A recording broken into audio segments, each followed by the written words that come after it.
एक दिन राजकुमार सिद्धार्थ अपने चचेरे भाई देवदत्त के साथ बाग में घूमने के लिए गए। जहां सिद्धार्थ कोमल हृदय का बालक था, वहीं देवदत्त झगड़ालू व कठोर स्वभाव का था।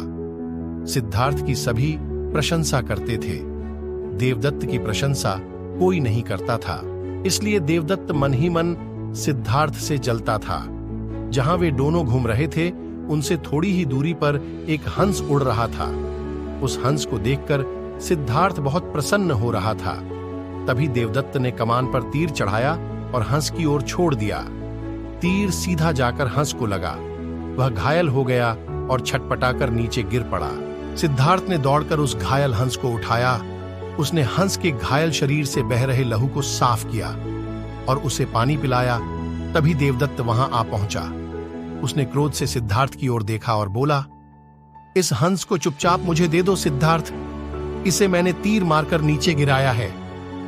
नहीं, सिद्धार्थ ने हंस की पीठ सहलाते हुए उत्तर दिया, मैं इस हंस को तुम्हें नहीं दे सकता। तुम निर्दयी हो, तुमने इस निर्दोष हंस पर तीर चलाया है। यदि मैं इसे न बचाता तो इस बेचारे की जान चली जाती।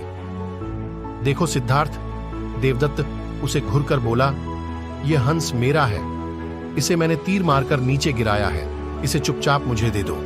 यदि नहीं दोगे तो मैं राज दरबार में जाकर तुम्हारी शिकायत करूंगा। सिद्धार्थ ने उसे हंस देने से साफ साफ मना कर दिया।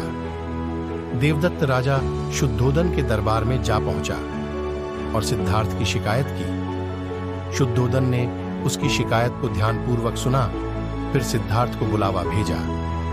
कुछ ही देर में सिद्धार्थ हंस को लेकर राज दरबार में उपस्थित हो गया।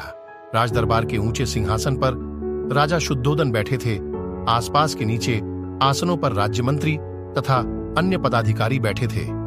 कई सैनिक हथियार लिए द्वार के निकट खड़े थे। शुद्धोदन के संकेत करने पर देवदत्त सिर झुकाकर बोला, महाराज, जो हंस इस समय सिद्धार्थ के पास है वह मेरा है। इसे मैंने तीर मारकर पृथ्वी पर गिराया था। सिद्धार्थ ने इसे उठाकर इस पर अपना अधिकार कर लिया है। यह हंस मेरा है, कृपया इसे मुझे दिलाया जाए। राजा शुद्धोदन ने सिद्धार्थ की ओर देखा और बोलने की ओर संकेत दिया। सिद्धार्थ ने सिर झुकाकर शांत स्वर में कहा, महाराज, यह हंस निर्दोष है। यह बिना किसी को कोई कष्ट दिए उड़ा जा रहा था। देवदत्त ने इसे तीर मारकर घायल कर दिया। मैंने इसका उपचार किया है, इसके प्राण बचाए हैं।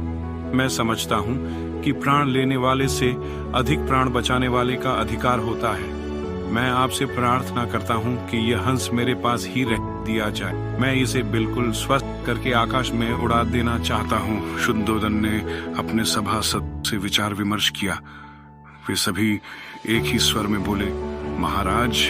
राजकुमार सिद्धार्थ का कहना बिल्कुल ठीक है। जीवन लेने वाले से बचाने वाले का अधिक अधिकार होता है।